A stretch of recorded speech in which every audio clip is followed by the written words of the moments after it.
अस्सलाम वालेकुम। उम्मीद है आप ठीक होंगे, खैरियत से होंगे।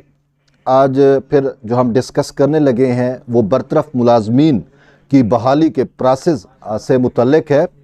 और अनफॉर्चुनेटली इतना अरसा गुजरने के बावजूद इदारे जो हैं फिर वही बात कि सुस्त रवि का शिकार हैं और वो जानबूझकर मुलाजमीन को जो है वो या तो बहाल नहीं कर रहे, और जिन इदारों ने बहाल किया है वो इदारे जो हैं वो उन मुलाजमीन को ना ही तनख्वाहें दे रहे हैं और ना ही उन्हीं पोस्टों पे या नशिस्तों पे जहाँ पे उनकी बरतरफी हुई थी, जिस पोस्ट से या जिस नशिस्त से, वहाँ पे उनको जो है नहीं बिठा रहे, या उस नशिस्त पर उनकी बहाली जो है या उस पोस्ट पर उनकी बहाली जो है वो नहीं हो रही। और इसके अलावा और भी बहुत सारे मसाइल हैं, क्योंकि मुझे जो है वो जो भी मुलाजिम बहाल हुए और जिन जिन के मसाइल हैं इंडिविजुअली भी और कलेक्टिव भी, वो व्हाट्सएप के ज़रिए या फ़ोन कॉल्स के ज़रिए अपनी जो शिकायत हैं, अपने जो मसाइल हैं वो मुझ तक पहुंचाते हैं, और साथ ही रिक्वेस्ट भी करते हैं कि तैयब भाई आप ज़रूर जो है हमारा इशू जो है वो इसको हाईलाइट करें।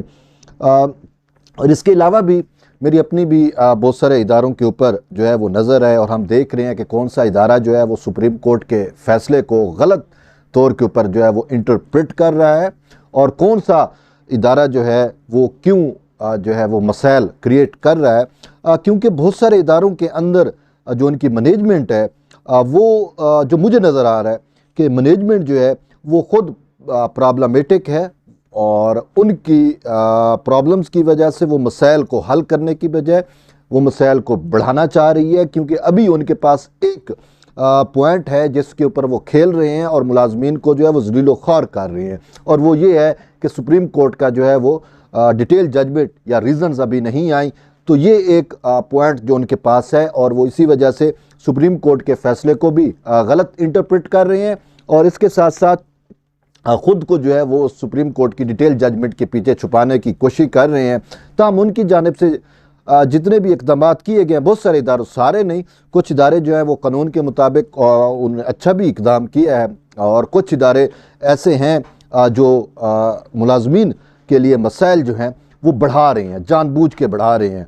अब उनमें मैं जो है सबसे अहम बात जो है वो ज़री तरक्याती बैंक की है। ZTBL की मैं बात आपसे करूँगा, क्योंकि ZTBL जो है वो पहले तो मुलाजमीन को बहाल नहीं कर रहा था, उसमें रोड़े अटका रहा था, लेकिन उसके बाद जब अब उसने जब अगरचे बहाल किया तो उसने क्या बहाली की, उसने बहाली यूँ की कि अपने तमाम मुलाजमीन को, एक तो बहुत सारे उन्होंने जो अफसरान थे बड़े ग्रेड पे उनको कंट्रैक्ट पे डाल दिया, और फिर बाकी जो नीचे के मुलाजिम थे उनको जो है वो उसने डी ग्रेड, मतलब है 2 स्केल 3 स्केल जो है वो उनके कम कर दिए। अब हुआ क्या कि सुप्रीम कोर्ट के फ़ैसले में एक चीज़ कही गई थी कि इनकी जो अपॉइंटमेंट 93 और 96 में हुई थी, वहाँ से ही इनकी सीनियरिटी और वो सारे मामलात जो हैं वो चलेंगे। तो इन इदारों ने क्या किया, ख़ासकर ZTBL की मैं बात कर रहा हूँ, ZTBL ने क्या किया कि अपने एम्प्लॉइज़ की वही पोजीशन जो 96 में या 93 में जहाँ से उन्होंने ज्वाइनिंग की थी ना, उसी पोजीशन पे उनको डाल दिया। मिसाल के तौर पे अब जो यहाँ पे प्रमोट होते हुए अफसर बन चुका था, तो उसको 93 या 96 में जब उसकी इनिशियल अपॉइंटमेंट हुई थी उस स्टेटस के ऊपर उसको डाल दिया है। कितना जुल्म और ज़्यादती की है, ये तो ZTBL वाले कर रहे हैं, और वो जानबूझ के ऐसा कर रहे हैं। और जबकि सुप्रीम कोर्ट के फैसले में तो ऐसा कुछ नहीं है, वो सीनियरिटी का इशू यही था कि 93 और 96 से उनको सीनियरिटी और वो चीज़ें जो है वो मिलेंगी। तो भाई आप वहाँ से कैलकुलेट करो, और 2021 तक उनकी जो सीनियरिटी बनती है इनको तो चाहिए था कि उस सीनियरिटी पे इनको रखते।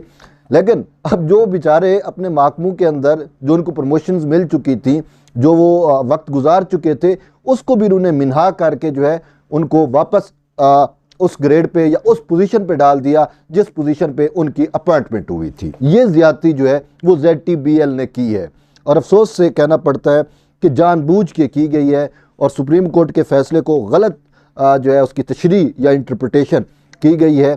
और हमारी सुप्रीम कोर्ट से भी ये इस्तदा है कि जो इदारे इस ऐसा जानबूझ के कर रहे हैं, या तो यही है कि उन इदारों के अंदर जो लोग बैठे हैं वो इतने इस एबल या इस अहलियत नहीं है कि वो सुप्रीम कोर्ट का एक आम सा फैसला जो है वो पढ़ सके, या फिर दूसरी जो चीज़ नज़र आती है कि वो जानबूझ के मुलाजमीन को ज़लील ख़ार करना चाहते हैं, जो वो कर रहे हैं।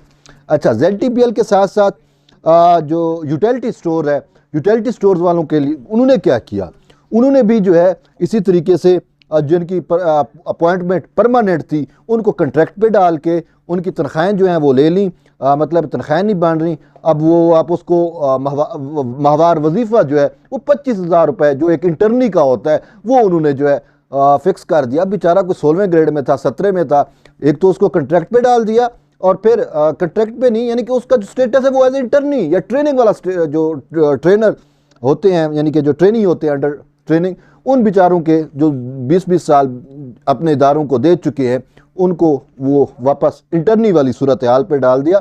अब 25,000 रुपया तो खुद गवर्नमेंट के किसी भी महकमे में चले जाएं, ये जो इंटर्नशिप प्रोग्राम था उसके तहत तो 25,000 दिया जाता है, तो वो बेचारे जो परमानेंट एम्प्लॉइज़ थे उनको जो है वो अब वजीफ़ा जो है वो 25,000 रुपया मिलेगा। यार अफसोस से कहना पड़ता है, ये तो हाल है स्टेट लाइफ का। एक जो अच्छी खबर है, वो अच्छी खबर वो भी मैं आपके साथ शेयर करता चलूँ, वो यूटिलिटी स्टोर कॉरपोरेशन से मुतल्लिक है, क्योंकि मुझे बहुत सारे दोस्तों के फ़ोन मैसेजेस आ रहे थे कि तैयब भाई हमें यूटिलिटी स्टोर वाले जो है वो बहाल नहीं कर रहे।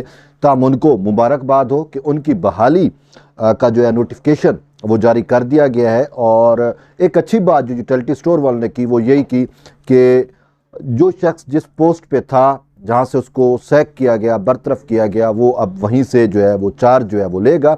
और ये उनकी बहाली जो है वो हो चुकी है, और उसकी जो प्रमोशन का मामला है वो उन्होंने डिटेल जजमेंट के साथ जो है वो मुंसलिक किया है रीज़न्स के साथ, के रीज़न आएंगी तो उसके बाद जो है उनकी ये मामलात भी जो है वो देखे जाएंगे। तो इसी वजह से यूटिलिटी स्टोर कॉरपोरेशन वाले तमाम दोस्तों को, तमाम भाइयों को मेरी तरफ से जो है वो मुबारकबाद कि आप लोग जो है वो बहाल हो चुके हैं। और यूटिलिटी स्टोर के साथ साथ जो मेन इशू है वो अब मैं आता हूँ, जिसमें सबसे ज़्यादा मुलाजमीन हैं और मुतासरा है अपनी मैनेजमेंट के, वो है SSGC। जी सुई सदरन, SSGC जो है ये मेरा फोकस रहा है और मेरा फोकस है, और इसी वजह से SSGC की जो मैनेजमेंट है ना, खुदा कसम वो मैनेजमेंट मैं आपको सच बताऊं कि वो वाकई में, वो सच में, वो हकीकत में जो है उसकी मैनेजमेंट जो है वो जानबूझ के अपने एम्प्लॉइज़ के लिए प्रॉब्लम जो है वो क्रिएट कर रही है। मैं आपको उनकी चीज़ा जो प्रॉब्लम्स हैं वो मैं आपको बताता हूं, और फिर मैं उसकी मैनेजमेंट पे भी आता हूं कि उसकी मैनेजमेंट में कौन से ऐसे लोग हैं जो हकीकत में फ़िरौन बने हुए हैं। जैसा कि मैं उनके जो MD हैं, सबसे बड़ा फ़िरौन तो वही MD है ना, इमरान मुनियार, जो ख़ुद रियासत पाकिस्तान के साथ वफ़ादार नहीं, जो कैलिफोर्निया के अंदर ख़ुद अकाउंटेंट रहा और जिसकी तमाम अपनी उसे क्या कहते हैं कि वफ़ादारियाँ वो रियासत मुत्तहिदा अमेरिका के साथ है, वो SSGC या पाकिस्तान या रियासत पाकिस्तान के साथ क्या वफ़ादार होगा। तो इसी वजह से SSGC में सबसे ज़्यादा मसाइल जो हैं SSGC में हैं। अब मैं आपको बताता हूँ SSGC में मसाइल क्या है। पहली बात कि जब 17 दिसंबर, देखिए 17 दिसंबर से लेकर आज 17 जनवरी, यानी कि 1 महीना मुकम्मल हो चुका है, अभी तक उन्होंने जो रियल सिपरेट बनती है सुप्रीम कोर्ट के फैसले की, उसके मुताबिक इन्होंने इम्प्लीमेंटेशन नहीं की। अब इन्होंने जिन लोगों को बहाल किया उसके साथ इन्होंने ज्यादतियां क्या कर रहे हैं, ठीक है। ये सुई सदरन जो है ये हेडक्वार्टर इसका सिंध में है, शिकारपुर में गालबन, और इसके साथ ये जितने बलूचिस्तान या सिंध या हमारा जो सराकी जनूबी पंजाब वसेब है, ये खित्ता जो है वो सुई सदरन के अंडर आता है। तो वो लोग जो हैं उनसे मुझे नहीं पता कि इमरान मुनियार या इसके जो जनरल मैनेजर साहब हैं जिनकी अपनी अपॉइंटमेंट गलत है, ये देखें 3 शख्स SSGC में ना 3 शख्स हैं, ठीक है, जो प्रॉब्लम क्रिएट कर रहे हैं। एक MD इमरान मुनियार जो रियासत मुत्तहिदा अमेरिका के साथ वफादार है, दूसरा शख्स जो है general manager, senior general manager साहब जो है ये असद सईद साहब है, ठीक है। असद सईद साहब की अपनी अपॉइंटमेंट जो है वो गैर कानूनी है, अब आप कहेंगे कि जी इसकी अपॉइंटमेंट कैसे गैर कानूनी है, ये एंग्रो फूड से आया था, ठीक है। अब एंग्रो फूड से आया और इसकी यहाँ पे जो अपॉइंटमेंट हुई वो विदाउट एडवर्टाइजमेंट के थी। ये सुप्रीम कोर्ट का फैसला इस हवाले से वाजे है। और उस दिन भी जब ये मुलाजमीन बहाली वाला मामला चल रहा था तो खुद जस्टिस उमर अता बंदियाल के ये रिमार्क्स थे कि सुप्रीम कोर्ट मुतअद्दिद फैसले दे चुकी है और उन्होंने जिस फैसले को रेफर किया था वो जस्टिस जवाद ख्वाजा का फैसला था कि किस तरीके से सरकारी इदारों के अंदर अपॉइंटमेंट होनी है। देखिए जो अब ये 3 मेन बंदे, मैं इनके नाम आपको, इमरान मुनियार MD, और ये जो है senior general manager Asad Saeed, और इसके बाद जो इनकी सेकंड इन कमांड है ये बख्तियार आलम, ठीक है। ये नेशनल फूड से आए, ठीक है, अच्छा, और बाकी एंग्रो फूड से वो आया असद सईद, और MD साहब जो खुद ये तो वैसे अमेरिका से है ना, कैलिफोर्निया से, ठीक है।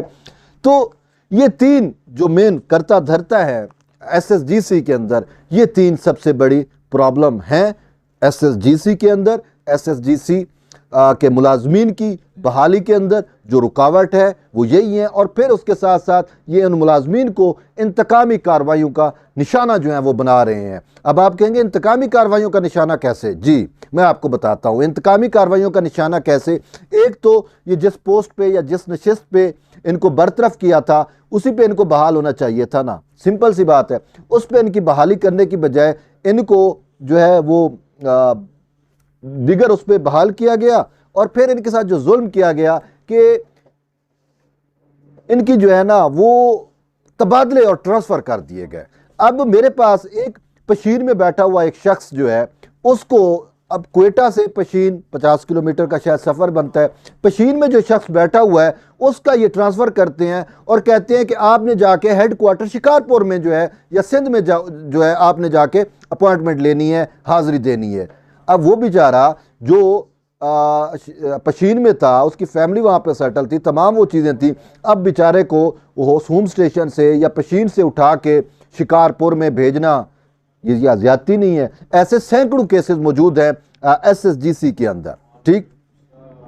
ये जो उन्होंने गैर कानूनी तौर पे तकर्रियाँ और तबादले कर रहे हैं, और कर कौन रहे हैं? ये जो 3 नाम मैंने आपको बताया, और ख़ासकर पहले जो 2 कमांड में हैं, इमरान मुनियार और दूसरा असद सईद साहब, ये दोनों जो हैं ये तो रियल में जो है वाकई फिरौन बने हुए हैं।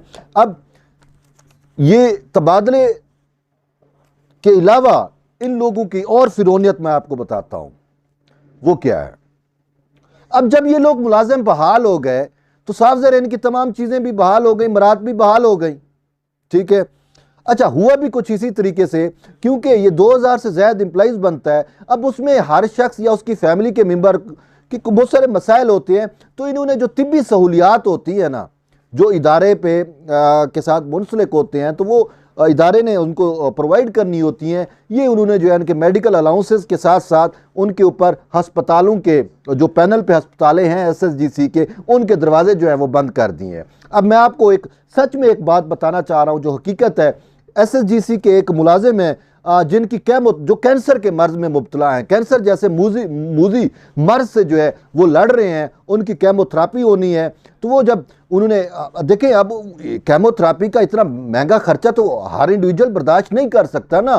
तो SSGC जो है जब उन्होंने अपनी SSGC से अपनी मैनेजमेंट से रब्ता किया तो उन्होंने कहा कि सॉरी, 17 अगस्त के फैसले की उसमें हमें वाजे जो है वो इमरान मुनियार साहब की जानिब से या असद सईद जो दूसरा फिरौन है इसकी जानिब से हमें वाज़ेह अहकामात मौजूद हैं, और डॉक्टर यही कहते हैं कि सॉरी हम जो है वो आपको पे नहीं कर सकते, या हम आपके मेडिकल अलाउंसेस या अखराजात जो हैं वो बर्दाश्त नहीं कर सकते।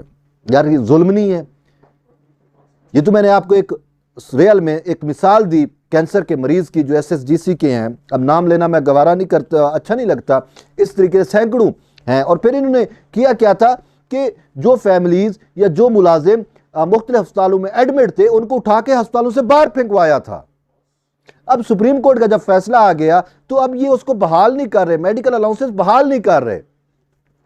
मैं आपको इमरान मुनियार की एक बात बताता हूं, ठीक है। ये जो SSGC के जो MD साहब हैं, इनको जो है वो पाइल का मसला था। अब उसको ज़बान ज़द-ए-आम में, चूँकि ये अवामी ज़बान हम यूज़ करेंगे, जिसको बवासीर कहते हैं, तो इस शख्स ने अपने बवासीर के इलाज के लिए जर्मनी के महंगे तरीन हस्पताल में गया। 87 लाख रुपए से ज़ायद के अखराजात जो है वो इसके SSGC ने अदा किए। जी, एक बवासीर का इलाज इसका पाकिस्तान में नहीं हुआ, वो बवासीर का इलाज जर्मनी में जाके हुआ, और जर्मनी में SSGC को उस इलाज की उसमें 87 लाख रुपए का इस शख्स ने जो है वो टीका लगाया। जी, ये वही इमरान मुनियार है जो अपने मुलाजमीन को तनख्वाह नहीं दे रहा, लेकिन जब इसकी अपॉइंटमेंट हुई थी तो इसने 3 साल की एडवांस तनख्वाहें, जो 70 लाख से ज्यादा इसकी सिर्फ तनख्वाह बनती है, बाकी मराद छोड़ दो, वो इसने विड्रॉ कर ली थी। करोड़ रुपए का चूना जो है इसने SSGC को लगाया, और फिर अपने बवासीर के इलाज के लिए जर्मनी से जाके यूरोप के महंगे तरीन अस्पताल से जाके इलाज करवाता है, और उसका बिल कौन पे करता है? SSGC। जी, ये वो फिरौन है जो अपने लिए SSGC की हर सहूलत को इस्तेमाल करते हैं, और बेचारे मुलाजमीन के लिए जिनकी वजह से SSGC ने ये सहूलियात दी, उनके लिए इन्होंने तमाम सहूलियात के दरवाजे बंद किए हुए हैं। अब इससे बड़ी भी कोई फिरौनियत होती है? मेरा नहीं ख्याल।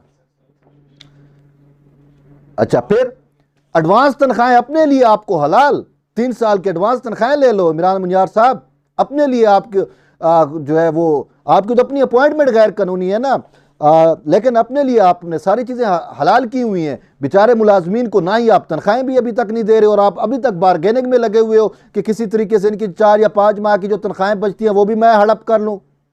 जैसे आप तेल की कटौती में चीज़ें हड़प कर रहे हैं, बाकी मामलात में आप हड़प कर रहे हैं, आपने अपनी तनख्वाहें तो एडवांस ली हुई हैं, बाकी चीज़ें जो हैं वो आप इसी तरीके से SSGC में करप्शन करवा के ले रहे हो। अब इनकी अपनी अपॉइंटमेंट को देखो यार, ये तो इनको खुद सुप्रीम कोर्ट को जो है वो नोटिस लेना चाहिए कि किस तरीके से एक दोहरी शरीयत वाला शख्स, जिसकी अपनी वफादारी रियासत मुत्तहिदा अमेरिका के साथ है या स्टेट ऑफ कैलिफोर्निया के साथ है, वो किस तरीके से पाकिस्तान के इस रियासती इदारे का सरबराह बन गया।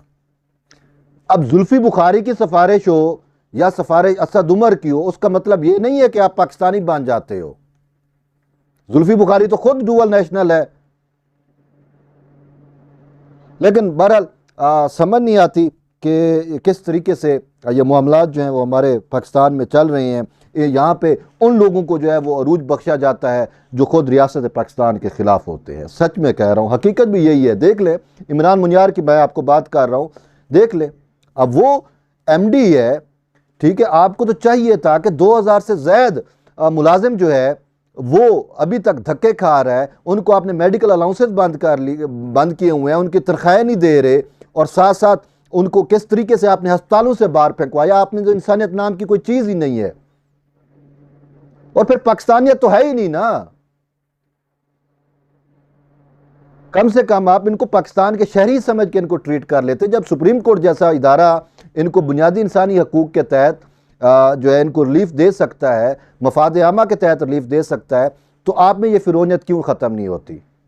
आप अपने आप को क्यों फिरौन बना के बैठे हुए हो? शायद इसी वजह से कि आपको पाकिस्तानियों के मसाइल का नहीं पता। आप चूँकि पाकिस्तान के साथ आपकी वफादारी ही नहीं है, इस वजह से। और फिर इसके साथ ये जो सीनियर जनरल मैनेजर साहब है असद सईद साहब, भैया आप बताओ आपकी अपनी अपॉइंटमेंट कैसे हुई?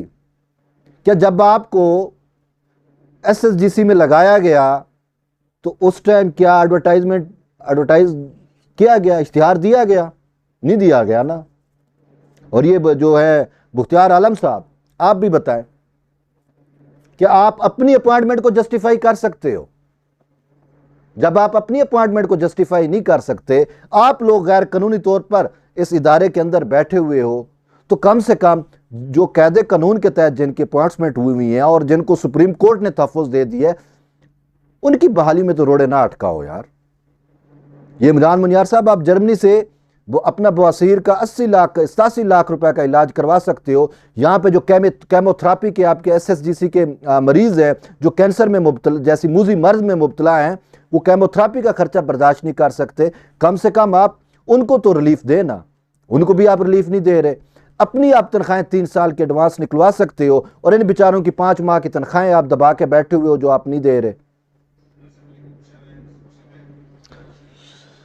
बहरहाल अब क्या करें, पाकिस्तान में शायद कुछ मसाइल ही ऐसे हैं। इसी वजह से हमारी जो है वो सुप्रीम कोर्ट से गुजारिश है कि खुदारा आपने जिस बुनियाद के ऊपर, जिस नुक्ते के ऊपर, जिस बेस के ऊपर आपने इनको रिलीफ दिया, इनको अभी तक वो रिलीफ सही तौर पे हकीकी मैनू में इदारों ने जो है वो नहीं दिया। इदारों में वो लोग जो गैर कानूनी तौर के ऊपर इदारों पर काबिज हैं, जिनकी अपनी अपॉइंटमेंट जो है वो किसी कायदे कानून के तहत नहीं है, वो लोग जो खुद अपने इदारों के कल्चर को नहीं समझते, जो बाहर से आते हैं और इदारों पे सिफारशी तौर के ऊपर बिठा दिए जाते हैं, वो लोग जो हैं वो प्रॉब्लम क्रिएट कर रहे हैं। अच्छा, SSGC के अलावा और भी SSGC की तो मेरे पास पूरी डिटेल्स मौजूद है और इनकी करप्शन की स्टोरियां भी मेरे पास मौजूद है। इंशाल्लाह मौजू वक्त जब आएगा, मुनासिब वक्त होगा, तो मैं उसको जो है वो सामने लेके आऊँगा। फिर इसके अलावा एक और मसला जो सबसे अहम है वो उन बेचारे मुलाजमीन का है जो तकरीबन 400 से ज़्यादा मुलाजिम बनते हैं, शायद 500 मुलाजिम है, जो रिव्यू बोर्ड के तहत जिनकी बहाली हुई थी, उन बेचारों को अभी तक जो है वो बहाल नहीं किया जा रहा। और इस हवाले से एस्टेब्लिशमेंट डिवीज़न का चूँकि रिव्यू बोर्ड था, तो एस्टेब्लिशमेंट डिवीज़न भी जो है वो भी सोई हुई है। अटार्नी जनरल की उसके अंदर लेटर की रोशनी के अंदर अगरचे एक इम्प्लीमेंटेशन कमेटी बनी हुई है और वो इम्प्लीमेंटेशन कमेटी का जो सेक्रेटरी है, यानी कि जो सरबराह है, वो खुद सेक्रेटरी रिव्यू बोर्ड है। अब वो सेक्रेटरी साहब को बाकी इदारों से तो वो कंप्लायंस रिपोर्ट्स कलेक्ट कर रहे हैं, लेकिन वो अपने रिव्यू बोर्ड वाले मामले को क्यों नहीं देख रहे? उनको चाहिए कि वो रिव्यू बोर्ड वाले जो एम्प्लॉइज हैं, जो 2009 या 2010 के अंदर जिनको मीर अज़ार खान खोसो ने बहाल कराया था, बाकायदा समातें हुई थी, ये भी एक कोर्ट ऑफ लॉ ही है ना। इनके ऊपर जो भी एलिगेशन था, एब्सेंस ऑफ ड्यूटी का था, मिसकंडक्ट का था, या जो भी था, वो इंडिविजुअल केसेस हैं चूँकि 500। जब ये लोग बहाल हुए और 2009 से ये बहाल हुए और फिर 2021 तक ये बेचारे काम करते रहे, अब इनकी बहाली में क्यों रुकावटें डाली जा रही हैं? ये खुद एस्टेब्लिशमेंट डिवीज़न को जो है वो देखना चाहिए। एस्टेब्लिशमेंट डिवीज़न इस हवाले से जो है वो फिलफोर जो है वो कार्रवाई करे या जो है अपने आप को हरकत में लेके आए कि बाबा ये 500 एम्प्लॉइज़ जो है उन बेचारों के घरों चूल्हों का मसला है, उनके रोज़गार का मसला है, उनकी फैमिलियों के मसाइल हैं, इसको आप तरजीही बुनियादों के ऊपर, ह्यूमैनिटेरियन बेसिस के ऊपर, इंसानी बुनियादों के ऊपर जो है आपको इनको देखना चाहिए। जब सुप्रीम कोर्ट के 5 जज इन चीज़ों का जो है वो अदराक कर सकते हैं इनके मसाइल का, तो आप क्यों नहीं कर रहे? आपको फिलफोर देखना चाहिए। और बाकी अफसोस से ये कहना पड़ रहा है, चाहे वो IB हो, चाहे कुछ जितने भी इदारे हैं, वो अभी तक जो है वो तनख्वाहों में जो है ले तो लाल से काम ले रहे हैं। अभी तक वो इन बेचारों की तनख्वाहें जो बनती हैं वो तनख्वाहें जो हैं वो अदा जो है वो नहीं की जा रही, जबकि सुप्रीम कोर्ट का फ़ैसला इस हवाले से वाज़े तौर के ऊपर मौजूद है। तो इसी वजह से अब इन तमाम जो दर्द हैं इनकी दवा सुप्रीम कोर्ट ही है। और सुप्रीम कोर्ट से हम यही कह सकते हैं कि सुप्रीम कोर्ट जो इन फैसलों का आपके फ़ैसले पे इम्प्लीमेंट नहीं कर रहे, उनके खिलाफ या तो सुप्रीम कोर्ट जो है कंटेम्प्ट कोर्ट लगाए, कार्रवाई करे, या फिर एक और चीज़ कि सुप्रीम कोर्ट जो है वो एज सुन एज जो है वो फ़ैसला जो है वो जारी करे। बहरहाल हमने तो यही सुना है कि शायद इस हफ्ते के अंदर डिटेल जजमेंट आ जाए, लेकिन हतमी तौर पे कुछ भी नहीं कहा जा सकता, या ये तो अल्लाह को पता, या फिर उन जजेस को जो जिन्होंने जजमेंट देना है। लेकिन हम उनसे ये अपील कर सकते हैं इन बरतरफ मुलाजमीन के मसाइल को देखते हुए कि आप जो है वो ह्यूमैनिटेरियन बेसिस पे अगर आप इनको बहाल कर सकते हैं तो फिर आप इनका फ़ैसला भी जो है वो जल्द से जल्द दें, ताकि ये लोग जो है अपने रोज़गार पे लग सकें और इनके जो मसाइल हैं वो ख़त्म हों। जिस बेचारे को सेहत की फ़ैसिलिटीज़ नहीं मिल रही, मेडिकल की फ़ैसिलिटीज़ नहीं मिल रही, ताकि उनको वो मिल सकें, और जिनकी तनख्वाहें रुकी हैं वो तनख्वाहें, और जो अभी तक बहाल नहीं हुए वो बहाल हों। वो उस वक्त होंगे जब सुप्रीम कोर्ट, क्योंकि ये तमाम इदारे, जैसे मैंने शुरू में बात की, ये तमाम इदारे सुप्रीम कोर्ट का जो डिटेल जजमेंट आना है उसके पीछे अपने आप को छुपा रहे हैं। तो इस वजह से ये सारी जिम्मेदारी अब सुप्रीम कोर्ट के ऊपर बनती है कि आप अपने फैसले पे इम्प्लीमेंटेशंस भी कराएं और एज सुन एज पॉसिबल आप अपना जजमेंट भी दें, ताकि इन सब बरतरफ जो बहाल अब मुलाजिम हो गए हैं इनके दुख और गम में जो है वो कमी है और इनको जो है वो रिलीफ मिले। और हकीकी मानों में रिलीफ उस वक्त मिलेगा जब आपकी जानिब से जो है वो इनके मसाइल जो है वो ख़त्म करने के लिए कोई इक़दामात के लिए वाज़ेह अहकामात दिए जाएंगे। वो शायद उसी सूरत में होगा कि जब आप इन इदारों के ख़िलाफ़ जो प्रॉब्लम क्रिएट कर रहे हैं उनके ख़िलाफ़ तौहीन अदालत की कार्रवाई करेंगे, या फिर उस सूरत के अंदर कि जो इन इदारों में बैठे हुए वो शख्स इमरान मुनियार जैसे लोग, असद सईद जैसे लोग जो फ़िरौन बने हुए हैं, उनको आप कटहरे में लाएँ और इसके साथ साथ डिटेल जजमेंट या रीज़न जो हैं वो एज़ सून एज़ पॉसिबल दें। बहरहाल ये तो आज का व्लॉग था। इंशाल्लाह फिर नए टॉपिक और नए व्लॉग के साथ दोबारा आपसे गुफ्तगू होगी। तब तक के लिए इजाज़त दें, अपना ख्याल रखें। अल्लाह हाफ़िज़।